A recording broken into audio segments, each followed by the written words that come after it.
স্মোকারদের জন্য স্ট্যাটিস্টিক্যালিয়া ভাবা যেতে পারে। আমি বলবো শুধু স্মোকার কেন, তাহলে যে অন্যান্য এগুলো তো স্টিমুলেন্ট, স্মোকিংটা কি একটা স্টিমুলেন্ট, সকলের সামনে খাওয়া যায়। যারা আরেকটু উচ্চাঙ্গের বস্তু গ্রহণ করে তারা সকলের সামনে সেটা করতে পারে না। তো সেই জন্য আমি কিন্তু ওই অন্যান্য যদি অন্যান্য সিমটম মেলে তাহলে ওই মানে আমি বলতে চাইছি ক্যানাবিসের বঙ্গীয় সংস্করণ যেগুলো পাওয়া যায় সেগুলোতে আজকাল কিন্তু বেশি যুবক বৃন্দের খুবই মানে তারা খুব বীরত্বের সাথে এটা গ্রহণ করে। তো আমি এরকম অনেক জায়গায় কিন্তু সিমটম মিললে, কারণ এরকম একটা ক্ষেত্র এসেছিল, আমি দেখেছিলাম যে ছেলেটার মানে বউয়ে বাড়িতে অকারণ অশান্তি করে, তারপরে অকারণ অশান্তির কারণটা কি জানতে গিয়ে ওর বউয়ের সেও আমার কাছে ওষুধ নিয়ে যায়। পরে বুঝলাম যেটা যে তিনি খুব শিব ভক্ত আর কি বলে বম বলে একটা চড়িয়ে দিল। তো এবার তার ফলে এই যারা গঞ্জিকা আসক্ত তাদের কিন্তু এরকম ওথেলো সিনড্রোম ডেভেলপ করে, অর্থাৎ বউকে সন্দেহ করা হয়, এগুলো প্যারানয়েড ফিচার আসে। তো এটা গঞ্জিকার ব্যাড এফেক্ট। যাই হোক, তো আমি তাকে তারপরে তার অন্য প্রবলেমের এগুলোর জন্য স্ট্যাটিস্টিক্যালিয়া তাকে আমি দিয়েছিলাম। তাতে গাঁজার নেশা ছাড়েনি, সে এখন দাপটের সঙ্গে চালিয়ে যাচ্ছে, কিন্তু মাঝে মাঝে এসে ওষুধ নিয়ে যায়, কারণ এই ওষুধটা তার কোমরের ব্যথা খুব ভালো থাকে, কিন্তু এটাকে বয়স সরকার করে না। নমস্কার, আপডেটেড হোমিওপ্যাথির পক্ষ থেকে আপনাদের স্বাগত। এনক্লেভ অফ আপডেটেড হোমিওপ্যাথি আন্দোলন হাবড়া এর তত্ত্বাবধানে এই যাবৎকাল যে সমস্ত সেমিনারগুলি আয়োজন করা হয়েছে সেই সমস্ত সেমিনারগুলির বিশেষ কিছু অংশ আপনাদের সামনে তুলে ধরা হয়েছে। যদি ভালো লাগে তাহলে লাইক, শেয়ার এবং সাবস্ক্রাইব করবেন। আর যদি ভালো না লাগে সেটাও কমেন্ট বক্সে অবশ্যই লিখে দেবেন। ধন্যবাদ। সকলকে প্রণাম। প্রণতি হোমিওপ্যাথির আবিষ্কারকর্তা ডক্টর হ্যানিম্যানকে, প্রণতি আমার স্যার ডক্টর এসপি রেকে, যার মাধ্যমে হ্যানিম্যানকে বোঝার চেষ্টা করেছিলাম। আর হোমিওপ্যাথিকে যারা ভালোবেসে এই দুপুরের খররৌদ্রে বহু সময় অতিক্রান্ত করে এখানে এসে আমাদের প্রগল্ভতা শুনছেন, তাদেরকেও অশেষ ভালোবাসা। এবারে আজকে আমার বলার বিষয় হলো স্ট্যাটিস্টিক্যালিয়া। ওষুধটার ক্যাপশনে বলা আছে used, much used and misused. Misused কথাটাকে আগে আমি একটু ক্ল্যারিফাই করে নিই। স্ট্যাটিস্টিক্যালিয়ার সিমটম প্রচুর আছে, তবে একটা কথা মনে রাখতে হবে, অ্যালেন সাহেব, অ্যালেনের বইটা তো মূলত ডক্টর হেরিংয়ের গাইডিং সিমটম থেকেই ওনার ডায়েরি, ওনার সংগৃহীত তথ্য, উনি ওনার যেগুলো ওনার ক্লিনিকে পেয়েছেন বা যেগুলো ওনার পছন্দ হয়েছে সেগুলোকেই গুরুত্ব দিয়ে লিখেছেন। কিন্তু অরিজিনাল হেয়ারিং না পড়লে কিছু জায়গা বাদ পড়ে যায়। সেই জন্য স্ট্যাটিস্টিক্যালিয়াতে কয়েকটা ওষুধ আছে যেগুলোকে সঠিকভাবে বুঝতে আমাদের অসুবিধে হয় যদি না আমরা অরিজিনাল যে টেক্সট বুক হেয়ারিং বা কিউরা না পড়ি। যেমন তার মধ্যে একটা মেজেরিয়ামটা এত খাপছাড়া, অথচ এত গভীর একটা ওষুধ। এটা কিন্তু শুধু অ্যালেন পড়লে হবে না, তার সঙ্গে পিউরা এবং হেরিং কভার করতে হবে। স্ট্যাটিস্টিক্যাল সম্বন্ধেও সেই একই কথা, যে এটা ইনকমপ্লিট থেকে যায় শুধু যদি আমরা অ্যালেনের কিনোটসটাকে ফলো করি।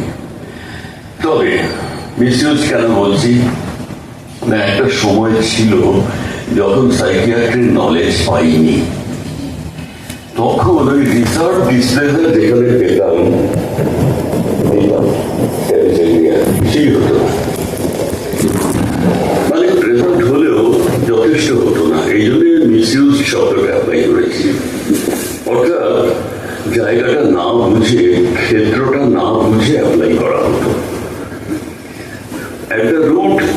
ডিসপ্লেজার তো সব জায়গাতেই আছে।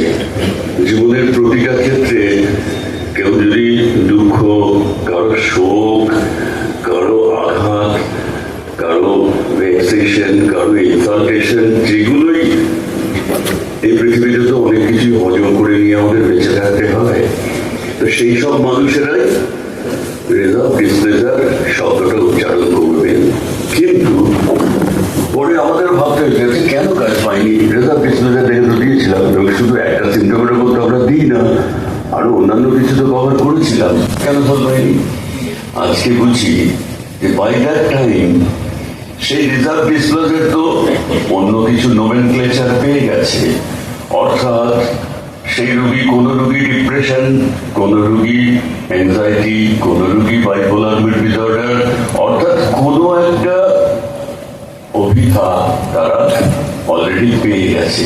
তখন শুধুমাত্র একটা শব্দবন্ধ রিজার্ভ ডিসপ্লেজার এটা তার পুরো ছবিটাকে প্রকাশ করে না। সেই জন্য পরবর্তীকালে যেটা বুঝলাম, এবং আজকের বক্তব্যের এটাই থাকবে মূল কথা, যে আগে অ্যাফোরিজম, অর্গাননের অ্যাফোরিজম 221 এর অন্তর্গত ওষুধগুলো প্রয়োগ করে তবে আসে স্ট্যাটিস্টিক্রিয়া প্রয়োগের ক্ষেত্র। যেখানে 221 এর ক্ষেত্র আছে, অর্থাৎ স্ট্রেস থেকে যেখানে অলরেডি সাইকোটিক ফিচার, মানে পিএসওয়াই সাইকোটিক ফিচার তৈরি হয়ে গেছে, সেইখানে স্ট্যাটিস্টিক্রিয়া কাজ করবে না। কেননা স্ট্যাটিস্টিক্রিয়াতে এই জিনিসটা থাকলেও ভুলে যাওয়া চলবে না। স্ট্যাটিস্টিক্রিয়া ফিগওয়ার্ডের, তার মধ্যে ফিগওয়ার্ড পাওয়া গেছে। ফিগওয়ার্ড পাওয়া গেছে মানে এস্টাবলিশড সাইকোসিস, হ্যানিম্যানের সাইকোসিস। সেটার অন্তরালে কি থাকে? এইচপিভি থাকে। তাহলে এই এইচপিভির ক্ষেত্র সেইটা কখন আসবে? সেইটা এসে সেটা যেখানে মানুষ মনস্তাত্ত্বিক লক্ষণ সমূহ আছে কিছু, সেখানে সেগুলোকে আগে কভার করে তারপরে তো ওইখানটায় দিতে হবে। এই জন্য আমাদের স্ট্যাটিস্টিক্রিয়া পড়াটা যথাযথ হবে না যদি না এই দিকগুলো আমরা আমাদের স্টাডির মধ্যে রাখি।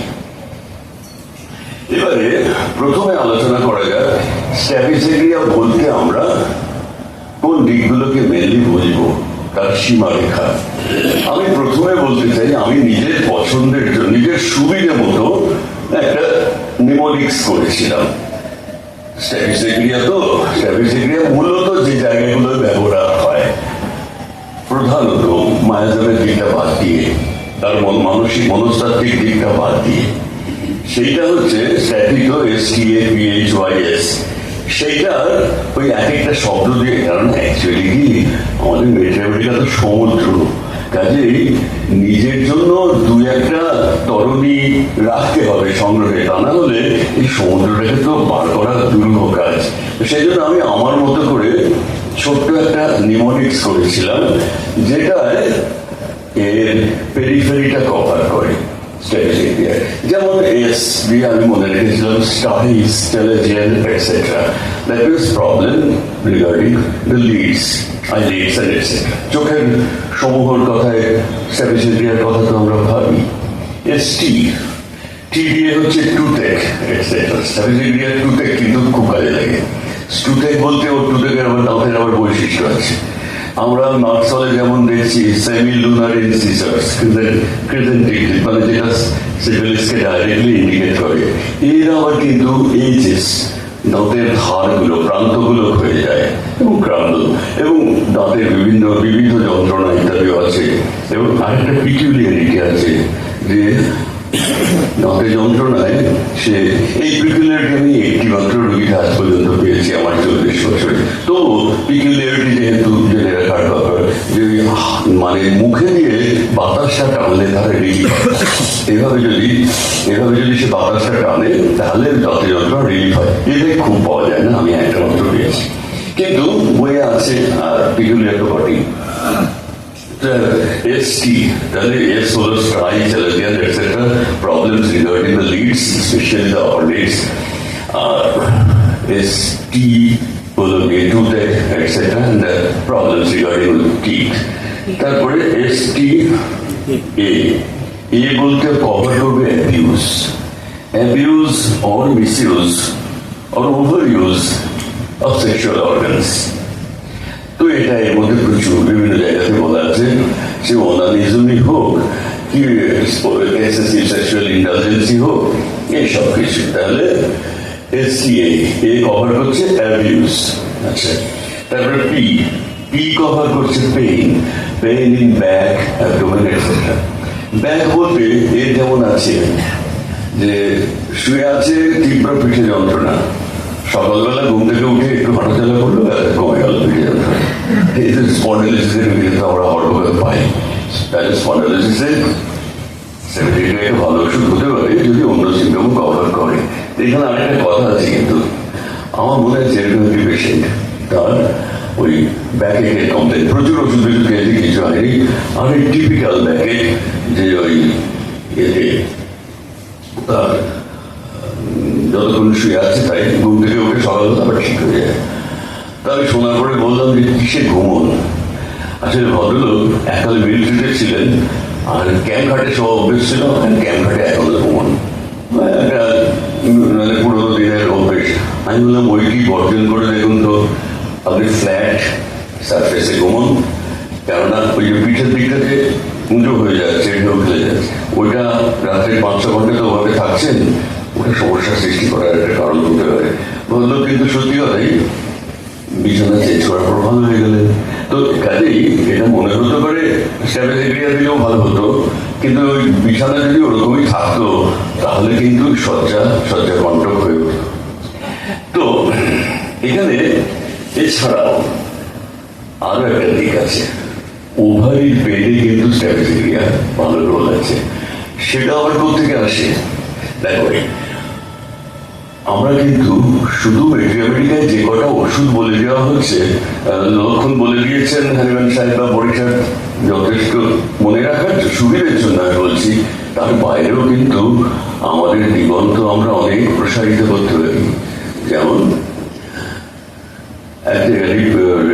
রিলেশনসের জায়গায় বলা আছে যে কলোসিন, Staphysagria R Causticum follow in order.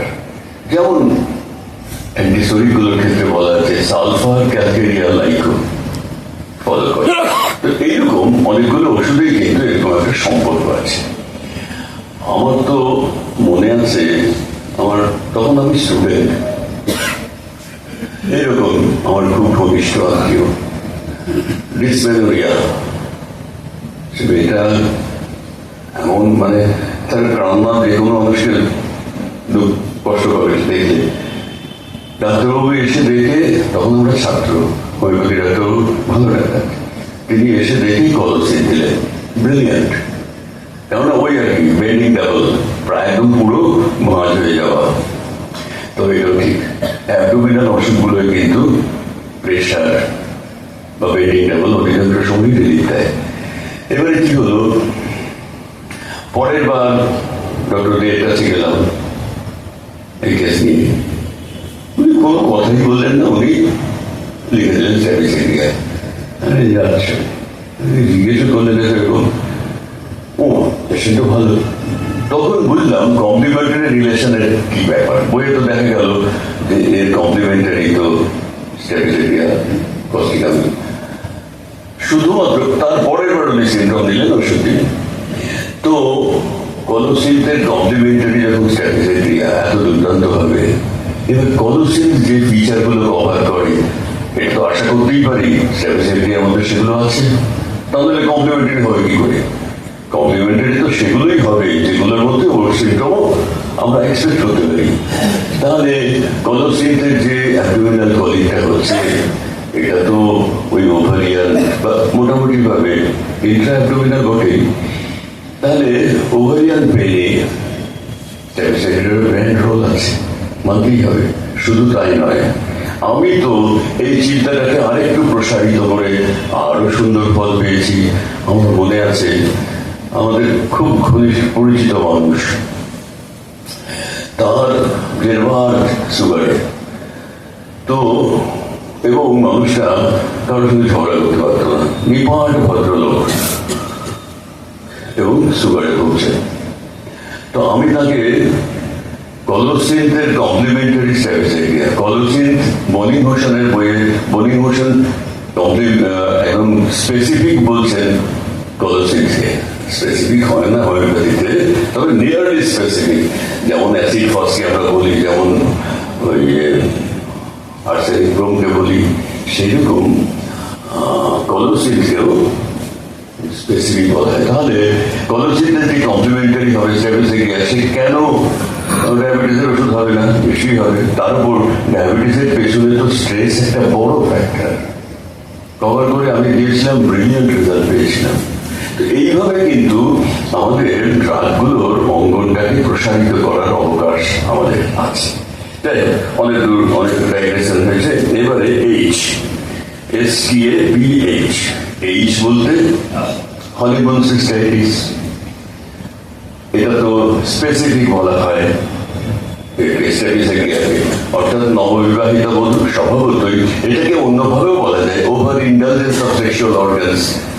তো সেইটার ফলে তার সিস্টাইটিস হয়েছে।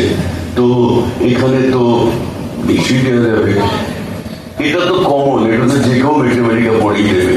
কিন্তু আমি এছাড়াও দেখেছি যে মানুষ, আমার মনে আছে একটি মহিলা, পরে অবশ্য দেখলাম হেরিং তার গাইডিং এ নিম্ফোম্যানিয়া কথাটা লিখেছেন এর ক্ষেত্রে, স্ট্যাটিস্টিকের ক্ষেত্রে, সেটা কিন্তু উড়িয়ে নেই। তাহলে তার সেক্সুয়াল ইন্টারজেন্স আছে, এবং সেই মহিলাটির ওই ফ্রিকুয়েন্সি ঘন ঘন urination, it is like a complain. তো ঘন ঘন ইউরিনেশন, তারপরে সেটা কভার করে সে তার অলরেডি দুটো সন্তান হয়ে গেছে, সে যথেষ্ট মানে চাকরি করে, কিন্তু তার ওই ফ্রিকুয়েন্সির জন্য তাকে খুব অসুবিধায় পড়তে হয়।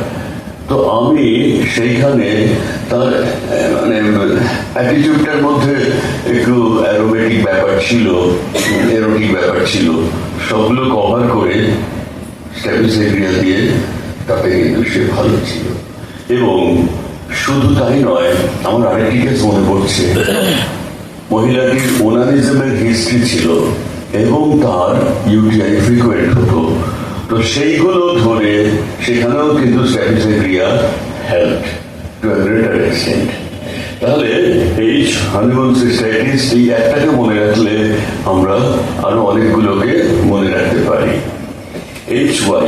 ওয়াই হচ্ছে ইল্ডিং ডিসপোজিশন, পজিটিভের মতোই এই ইল্ডিং ডিসপোজিশন, মানে দুঃখ সুখ নেই কার, এমন লোক তো পৃথিবীতে নেই।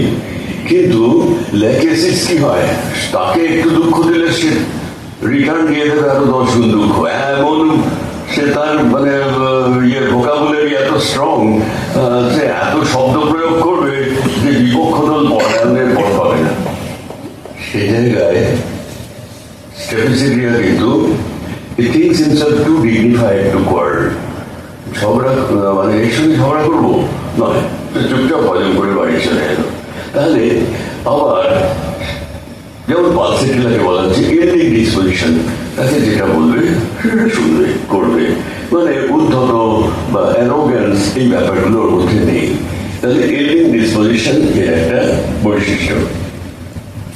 তারপরে STABHYS, এস বলতে শার্প ইনস্ট্রুমেন্ট কাট। তাহলে ওর একটা সিমটম হচ্ছে শার্প ইনস্ট্রুমেন্ট দিয়ে কোনো ধারালো কিছু দিয়ে কেটে গেলে সেখানে।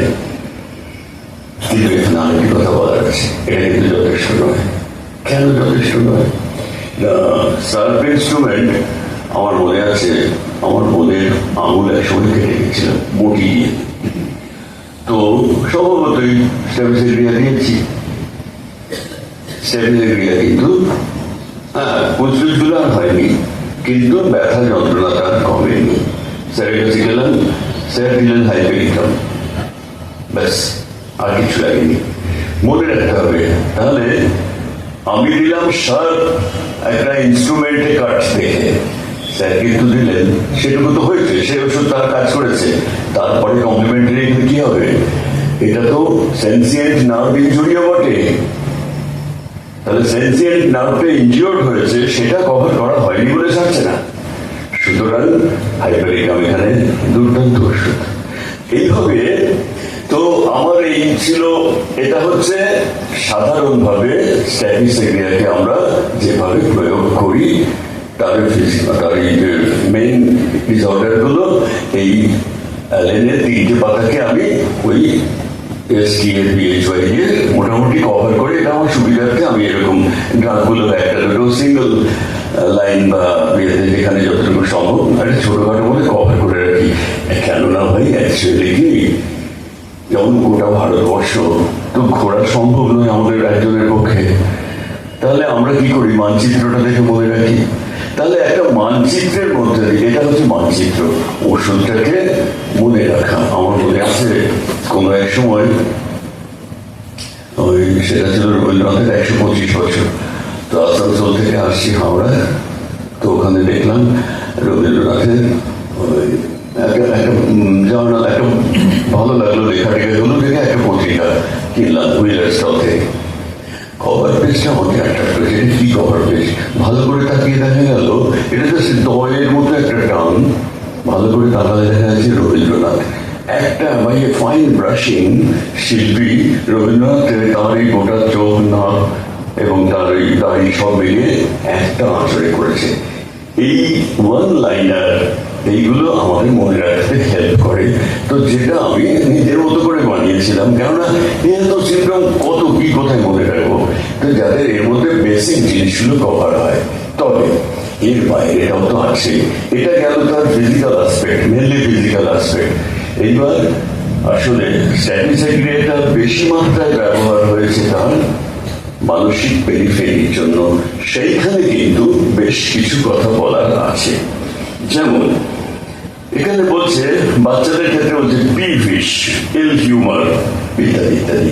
যেমন সিনার বাচ্চাগুলো যেমন আছে, যেমন হয় একেবারে ইরিটেবল সারাক্ষণ, এটা কিন্তু ডিপ্রেশনকে ইন্ডিকেট করে। ডিপ্রেশনের বাচ্চাগুলো এইরকম হয়, কেননা সে তো তার নিজের এটা প্রকাশ হতে পারছে না, এটা হলো তার প্রকাশ ভঙ্গি। তো আবার দেখা যাচ্ছে কেন রিজার্ভ ডিসপ্লেজার এত কেন, তার একটা বড় কারণ হচ্ছে এটা হেডিং এ আছে কিন্তু হাইপোকন্ড্রিয়াক, অর্থাৎ অসুখ সম্বন্ধে খুব চিন্তা করে। তো একে তার আবার প্রাইড আছে, প্রাইড শব্দটাও কিন্তু ওইখানে পাওয়া যাচ্ছে, হেডিং এ পাওয়া যাচ্ছে। সে একটা নিজের সম্বন্ধে, এখন ভাই আত্মবিশ্বাস আর এগুলো তো ডিগ্রি তফাৎ। একটা মানুষের সেলফ কনফিডেন্স আছে, কনফিডেন্স নেই যখন আর একটু বেশি হলো তখন আমরা তাকে বললাম প্রাউড, হ্যাঁ বড্ড বেশি। তার মানে কি, নিজের কাজ সম্বন্ধে তার এত কনফিডেন্স যে সেটা অনেকের কাছে প্রাইড বলে মনে হতে পারে। এগুলো তো একটা অনুভূতিরই বিভিন্ন রকম গ্রেডেশন প্রকাশ।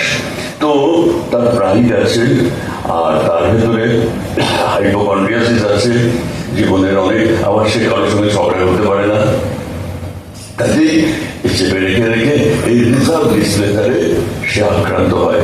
রিজার্ভ ডিসপ্লেজারটাকে আমরা বেশি ইম্পর্টেন্স দিচ্ছি, বাকি লাইফ সিচুয়েশন গুলোকে উপেক্ষা করছি, তাহলে হবে না, সেটা করলে হবে না।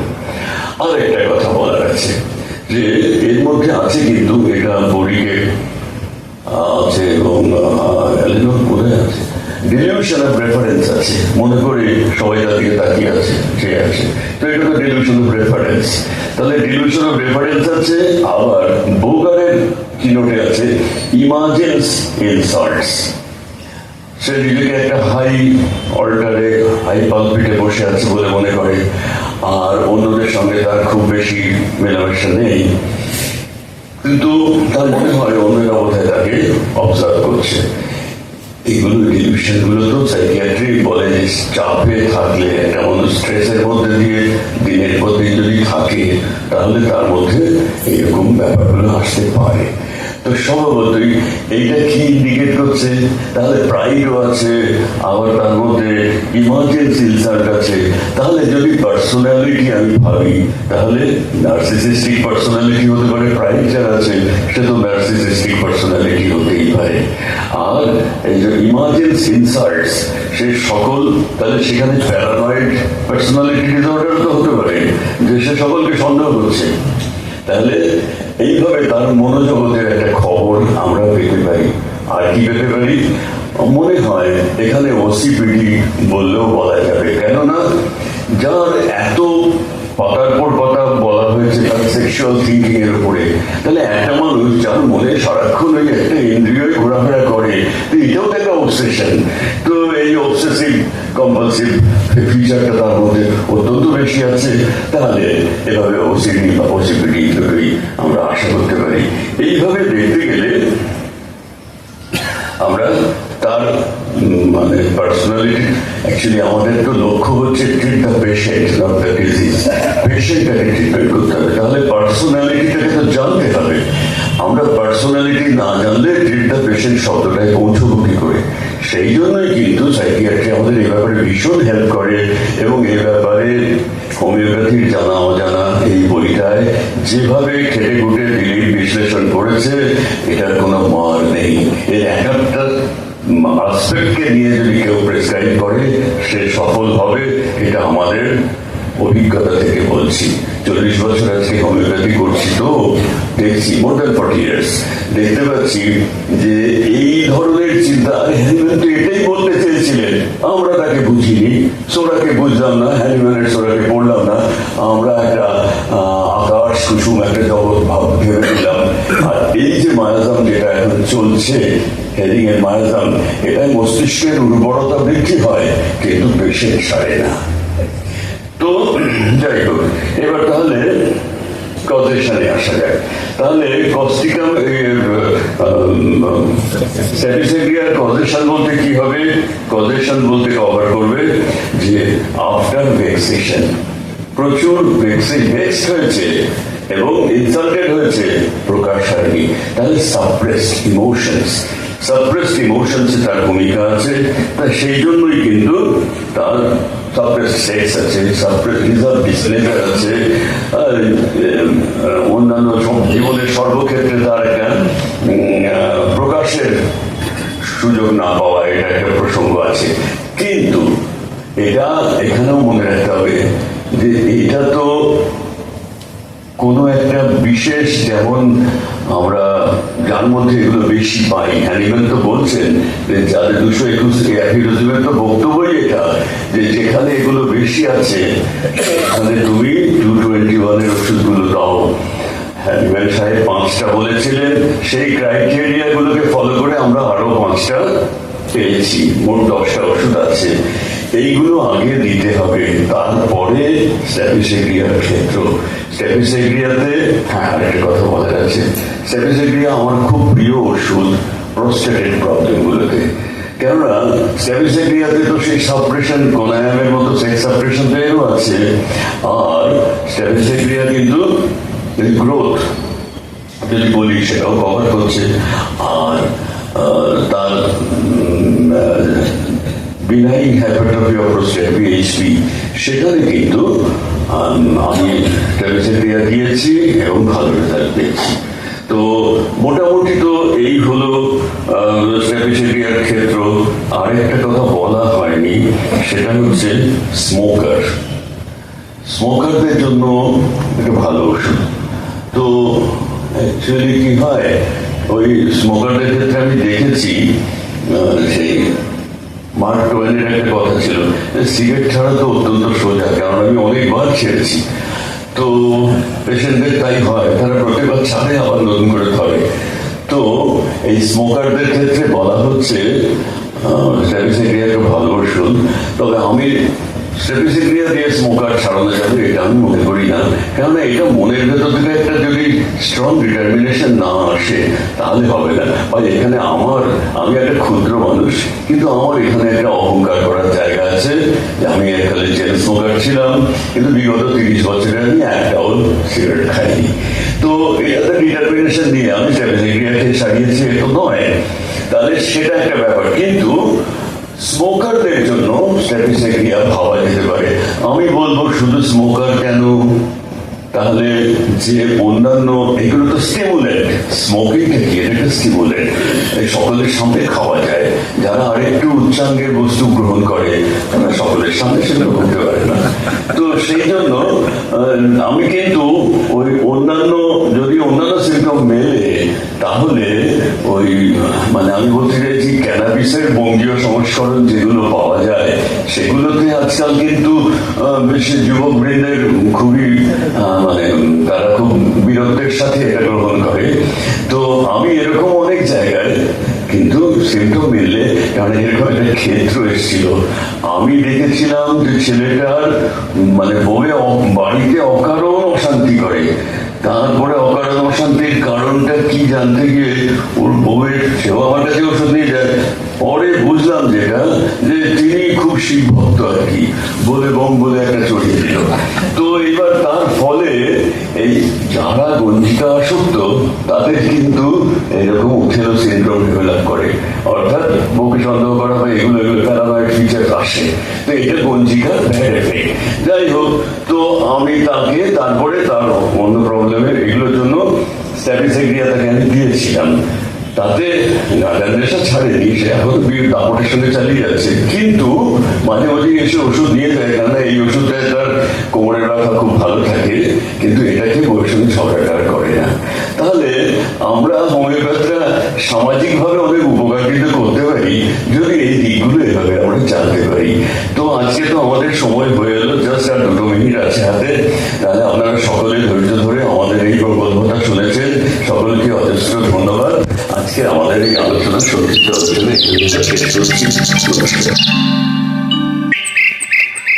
Thank you.